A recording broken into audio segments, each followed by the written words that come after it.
Bismillahirrahmanirrahim. Assalamualaikum warahmatullahi wabarakatuh. Waalaikumsalam warahmatullahi wabarakatuh. Kalian semangatnya Pak Ibu Lana? Baik. Tapi dari jawaban salamnya enggak semangat. Baik, ketulang Pak Ibu. Lebih semangat. Assalamualaikum warahmatullahi wabarakatuh.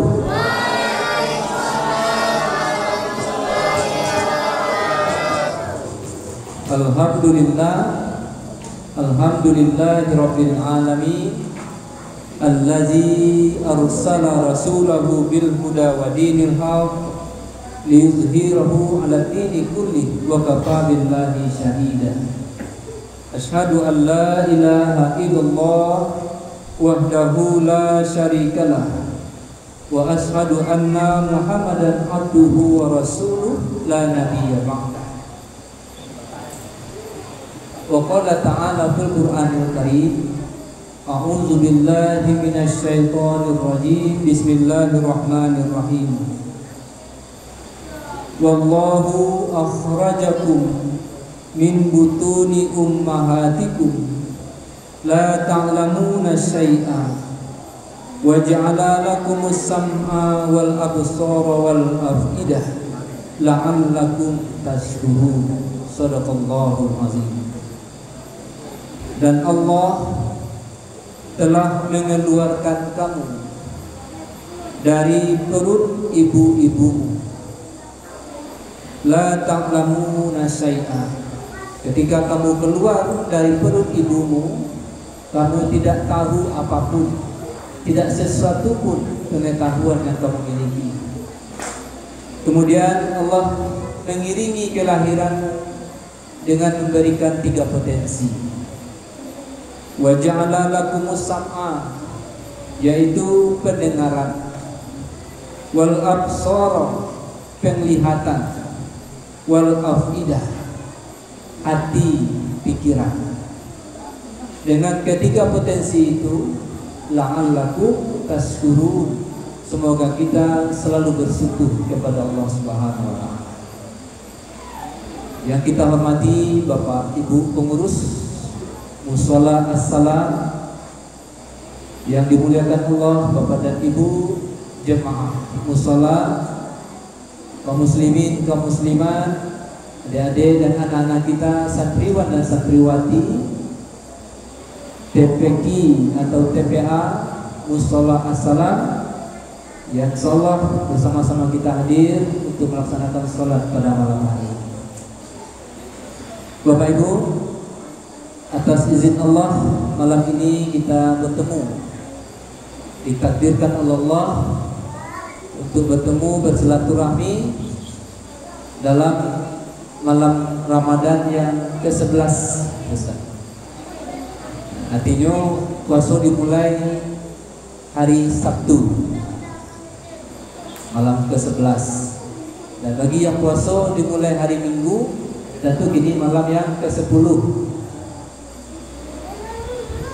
Semoga kehadiran kita, sholat dan puasa yang kita lakukan mulai dari pagi sampai malam ini diterima oleh Allah Subhanahu wa taala dan insyaallah menjadi dibalasi dengan pahala yang berlipat ganda. Amin amin ya rabbal alamin. Kemudian salawat kepada junjungan kita Nabi besar Muhammad sallallahu alaihi wasallam. Allahumma shalli ala Muhammad wa ala ali Muhammad. Bapak dan Ibu, kami diberikan amanah. Tentu amanah ini sangat berat Pak Ibu untuk kami pikul untuk menyampaikan tausiah Ramadan kita malam hari ini. Judul yang diberikan adalah menjaga kesucian hati. Itu judul apa itu? Menjaga kesucian hati. Nah, judulku balik aku kajiannya tasawuf kecil.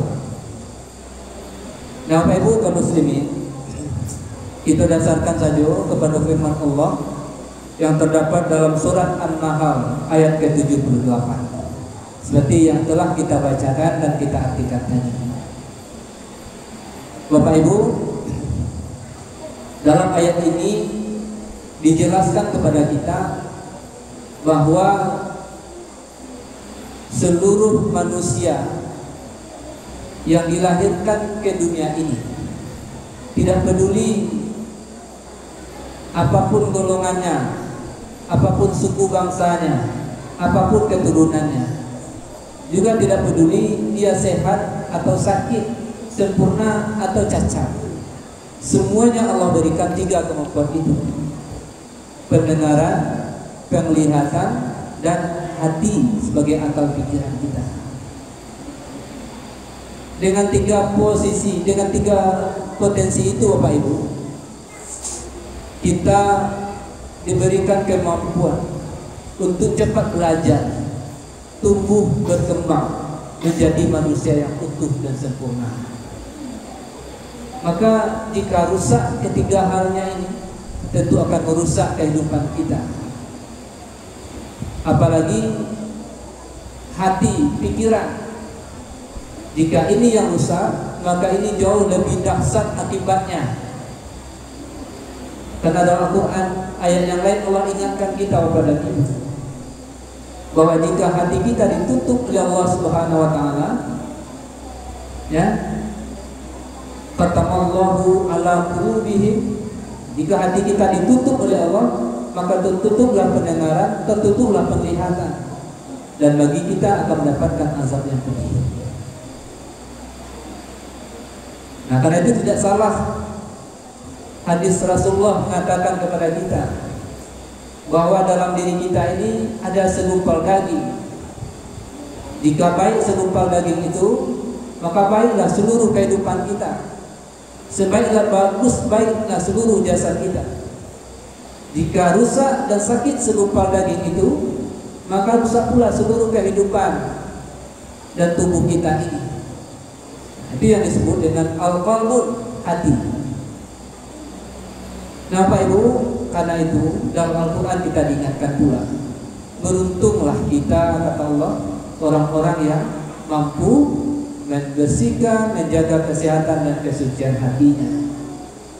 Qad aflaha man zakkaha wa qad khaba man dassaha.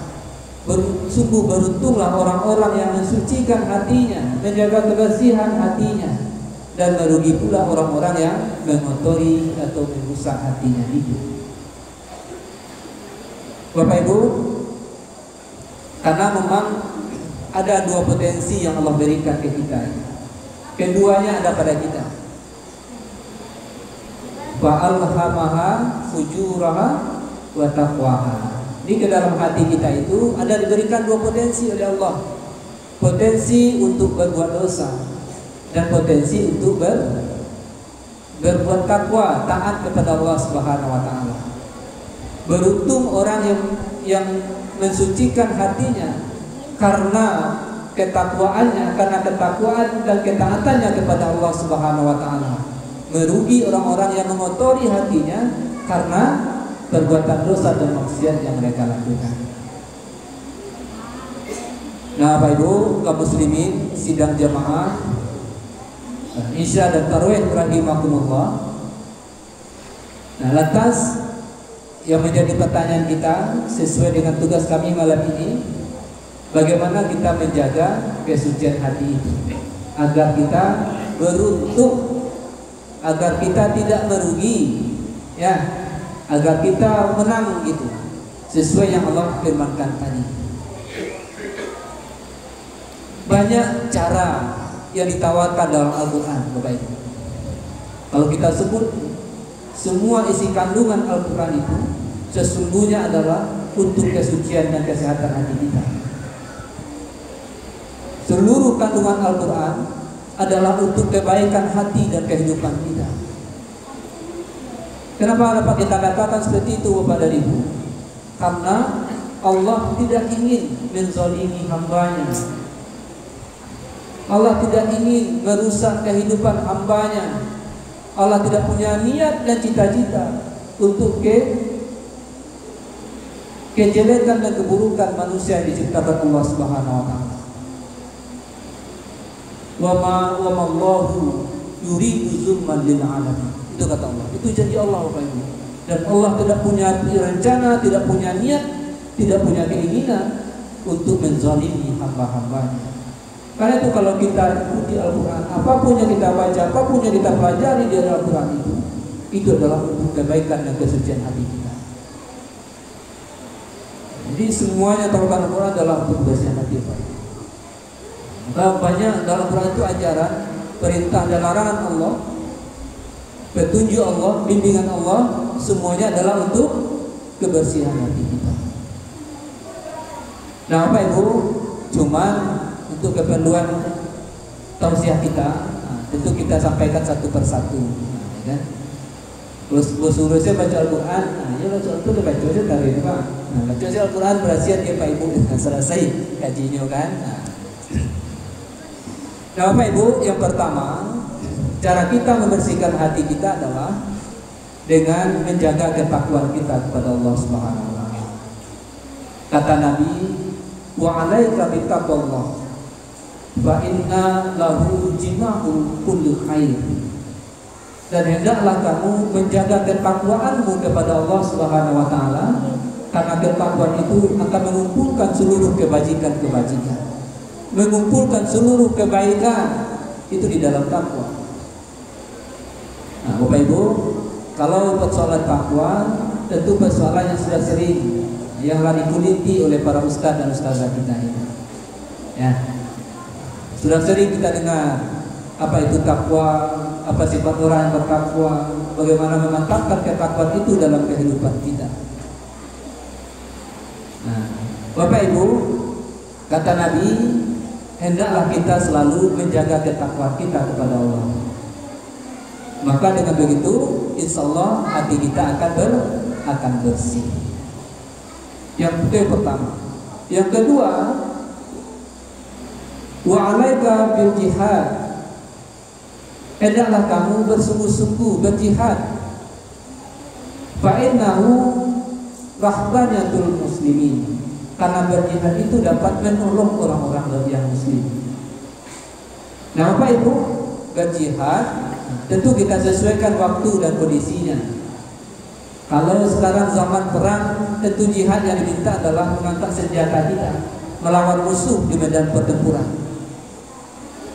Tapi hari ini kita sedang hidup damai, tidak ada perang dalam kehidupan kita, kecuali kita menghadapi hawa nafsu kita, menghadapi kecenderungan-kecenderungan buruk, ajakan-ajakan jahat yang bersumber dari hawa nafsu.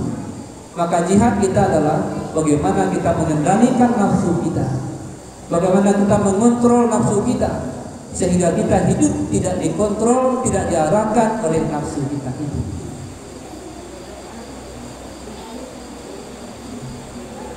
Itu yang kedua Pak Ibu. Ya, adalah kita berjihad mengendalikan nafsu kita, dan sebaliknya kita menumbuhkan sifat-sifat yang terpuji, sifat-sifat yang baik. Yang ketiga, kata Nabi, wa 'alaika bi zikrillah wa tilawatil Quran. Nabi merintahkan kita untuk selalu berzikir kepada Allah Subhanahu wa taala dan banyak-banyak membaca Al-Quran. Zikir adalah salah satu amalan yang sangat penting dalam kehidupan kita, Pak. Zikir tidak hanya dalam pengertian bagaimana kita mengingat Allah, tetapi zikir dalam pengertian bagaimana kita dekat dengan Allah Subhanahu wa taala. Orang-orang soleh, para nabi dan rasul mendapatkan banyak pertolongan dari Allah karena zikir-zikir yang mereka lakukan. Karena zikir-zikir yang mereka biasakan, yang mereka budayakan, ya, yang mereka baca, yang membasahi lidah dan mulut mereka setiap saat. Itulah yang menolong mereka dalam kehidupan ini. zikir yang selalu mereka ucapkan dari mulut mereka, membukakan pada akhirnya hubungan mereka dengan Allah Subhanahu wa taala. Zikir adalah kalimat cinta kita kepada Allah yang selalu kita ulang-ulang untuk mengagungkan dan mensucikan Allah Subhanahu wa taala. Dalam Al-Qur'an kepada Ibu, bagaimana agungnya zikir, hebatnya zikir ini. Itulah kita dihadapkan dengan kisah Nabi Allah, misalnya Nabi Yunus alaihissalam, ya kan? Karena zikirnya, ya, karena doanya, dia diselamatkan Allah Subhanahu wa taala dari para bahaya ketika beliau dimakan oleh seekor ikan besar di tengah laut karena beliau dicampakkan oleh penduduk suatu kapal itu. Apa zikir Nabi Yunus alaihissalam kepada dia? La ilaha illa anta subhanaka inni kuntu minaz zalimin. Tidak ada Tuhan kecuali Engkau ya Allah. Yang zalim, yang salah itu, Maha suci Engkau, Maha agung Engkau. Yang salah dan rendah, yang hina itu adalah kami. Dari zikir dan penyerahan diri yang total kepada Allah kepada Ibu, akhirnya Allah berikan keselamatan. Ikan besar, beliau berada di perut ikan itu seolah menjadi sebuah kapal selam, ya, yang penuh ketenangan dan kedamaian di dalamnya, yang akhirnya membawa beliau ke pulau keselamatan.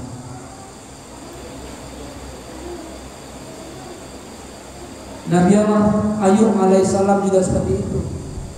Ketika beliau ditimpa oleh penyakit yang luar biasa, seluruh badan beliau sakit, gatal-gatal, infeksi, beliau tetap sabar, tetap beribadah dengan baik. Bahkan ketika penyakit itu telah menyakiti sampai ke hati beliau, sehingga seakan-akan beliau tidak bisa lagi untuk berzikir, menyebut nama Allah Subhanahu wa taala. Maka ketika itu beliau baru berzikir, berdoa dengan baik pada Allah. Ya Allah, sungguh aku telah ditimpa oleh sebuah penyakit, sementara Engkau adalah Maha Pengasih, Maha Penyayang. Berserah diri yang total kepada Allah. Karena berserah diri yang total kepada Allah itu, setelah itu lantas Allah lihatkan mukjizatnya, Allah perlihatkan kekuasaannya, dihilangkan sampai juga seluruh penyakit yang telah ditanggung selama bertahun-tahun oleh Nabi Allah. Ini dari zikir. Karena itu zikir mari kita biasakan. Ada kalimat zikir yang paling agung itu. Afdalu zikir fa'lam annahu la ilaha illallah. Itu kita ulang-ulang terus setiap saat kita baca. Kata Nabi, barang siapa yang di akhir ayatnya mengucapkan kalimat la ilaha illallah, dakhala jannah, masuk surga. Jadi Bapak Ibu, itu kalimatnya tidak susah diucapkan, gampang. La ilaha illallah. Anak TK saja tahu, itu kan lancar mengucapkan. Tapi memang berat dalam mengamalkannya. Karena terkait dengan bagaimana kita betul-betul menjadikan Allah saja sebagai Tuhan kita, Allah saja sebagai panutan kita, Allah saja yang kita takuti, dan hanya kepada Allah saja tempat kita mengadu. Nah, tidak semua kita mampu itu Bapak Ibu. Kenapa? Karena godaan dalam kehidupan kita juga sangat besar. Zikir.